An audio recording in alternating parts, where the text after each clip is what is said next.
9 chambers, please do so. That's this Tuesday. Our next speaker is from the Executive Committee of the Downtown Independent Democrats. She is a civil rights attorney and community activist.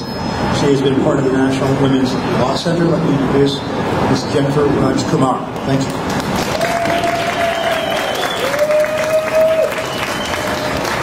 Thank you, David, and thank you, Peter Sanford. What amazing history. Thank you, Peter Sanford.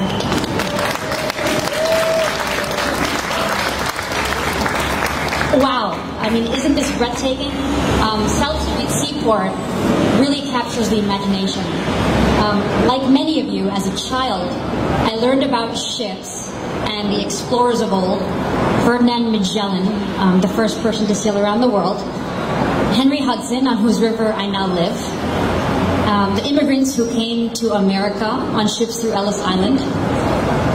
As an 8-year-old, learning about these brave explorers and this rich history instilled in me a lifelong sense of adventure and leadership.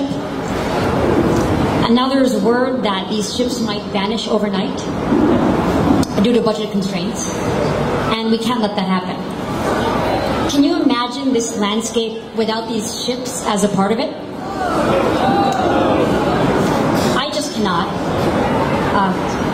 I can't imagine that these ships won't be here anymore to inspire a whole new generation of children, instilling in them the sense of adventure and history that they instilled in me. As leader within the Downtown Independent Democrats, a long-standing Democratic political club here in downtown Manhattan, I can say that our club understands that the future of the seaport is important to us, and that what happens to the seaport is important to the future of the city.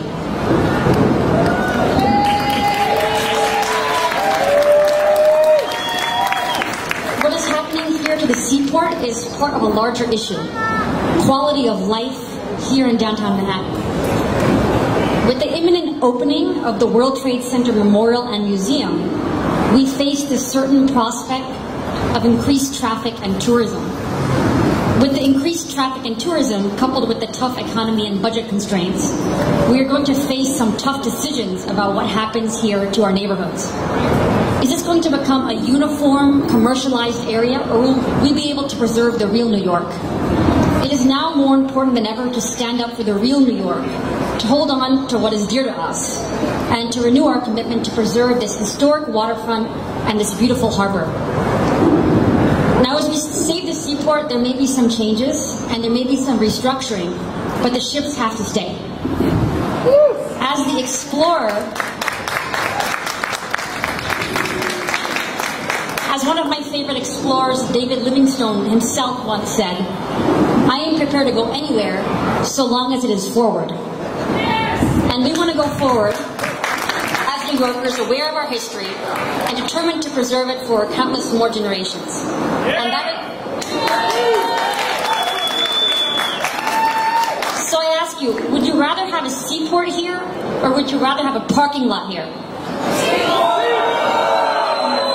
Would you rather have a seaport here, or would you rather have a McDonald's? Seaport! Would you rather have a seaport, or would you rather have a shopping mall? Seaport! Would you rather have a seaport, or would you rather have a movie theater? Seaport! And finally, would you rather have a seaport, or would you rather all these ships are moved up to the Massachusetts harbor? Our message is clear. We need to save our seaport. It is time to band together and to call upon our entire community to come together for the seaport and encourage our elected leaders and our mayor to help save it. Thank you.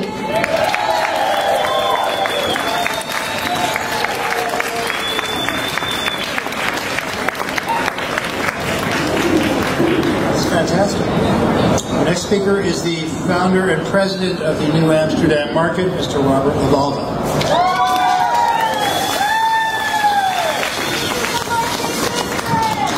Thank you, everyone. As John Doswell had said, I too am very honored to be here on this stage together with Peter Sanford. He and the Friends of South Street are responsible for having preserved this district And if you want to know if you want to know what would have been here instead without their efforts, just take a walk down Water Street and see how much you like to be there, and then remember how important it was that we saved this one last part of our first port, and a very important part in the development of New York City. For the past 6 years, I've been working on a project, New Amsterdam Market, and our mission has been to preserve and save a part of the seaport that is equally as imperiled as these ships, the old Fulton Fish Market. It is equally as part of the history of New York, is equally as important to save.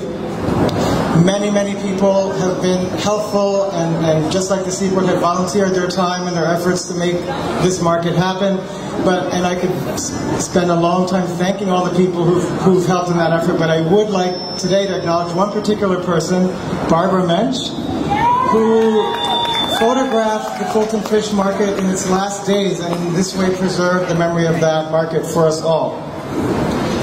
In the Seaport, Save Our Seaport website, which I was looking at this morning, it says, it would be vain to rehearse the failures of the museum, which I agree with. I think it's important to move on, to let the past go, and to move forward.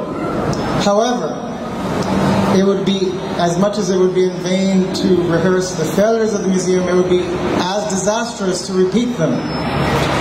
The only way that we can avoid making these same mistakes is to know who we are and where we are.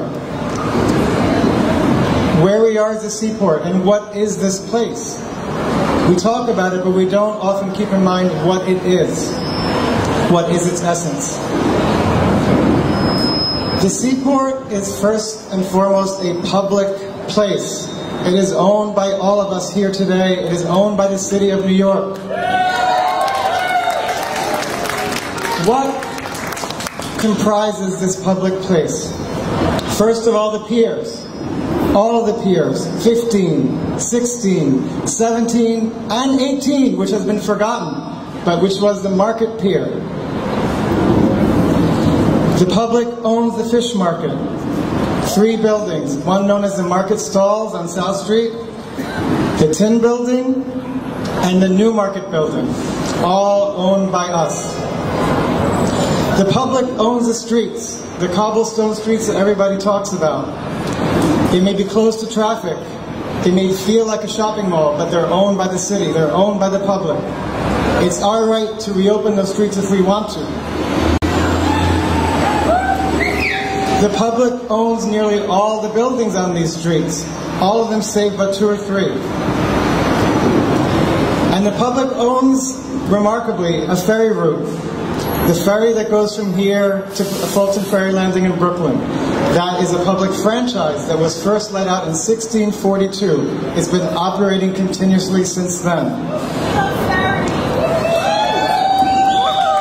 All those things together make a very rare thing indeed. A 19th century market district that's been preserved nearly intact through all these years, through all these hundreds of years. It is, in New York City, a landmark district, but one whose importance has not always been paid much attention to. It is a district of world significance. It is a World Heritage Site. It is an incredibly rare place that we own. Therefore, its future lies in the public's hands. We must be involved with every decision that's made moving forward. And where some elements of this public site have been leased out to private concerns, we must ensure that the terms of those contracts, those agreements, and those leases must be abided by, because it hasn't been. The Seaport is also a visionary place. It was a place where the Friends of South Street so many years ago felt it was important to save, because it was a place where the past, the containers of the past, the buildings, the ships, the piers, the markets of the past, could tell us something about the future. It preserves knowledge of the way things were done, in a way that books and drawings and documents and diagrams never can. These are the actual ships. These are the actual printing presses. These are the actual market sheds. From them we can learn how to move forward. Like all visions, it takes a long time for a vision to come into focus. What Peter Stanford and the Friends of South Street saw so many years ago was the future that lay within this place, but that future had yet to be defined. We have seen in how many ways all of the people involved in this district have begun to do just that, to look at the past in ways that will take us into the future. The people who maintain and repair these ships, they're not only keeping them afloat, they're keeping alive the methods that were used to build them. Something that we can still learn from, even the way that knots were tied. And we've seen as well the people at Bowne Stationers have found ways to use old equipment that's powered by foot and hand to print things that are equally as beautiful and as useful as the things we print today. That's something we need to learn from as well.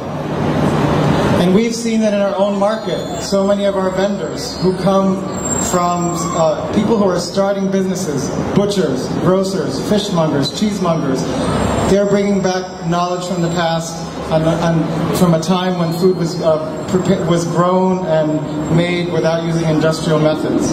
And I would like to end with one story from our market which is very relevant to the stories being told here today. One of our vendors is a company from Brooklyn called Mast Brothers Chocolate, and aptly named Mast Brothers. The Mast Brothers started a chocolate factory in Williamsburg about 3 or 4 years ago, maybe 5 years ago. It began with just the two of them. They began to take on staff. They began to grow. They leased one place, then they expanded within that place. Now they're leasing another place. They've begun to print the very papers with which they wrap the chocolates. They're creating economic development. Their most recent project is to have the cocoa beans that they're buying from the Dominican Republic arrive to the port of New York on a wind-powered sailing ship. A ship like that should be landing here at the seaport. A company like that should be located here at the seaport.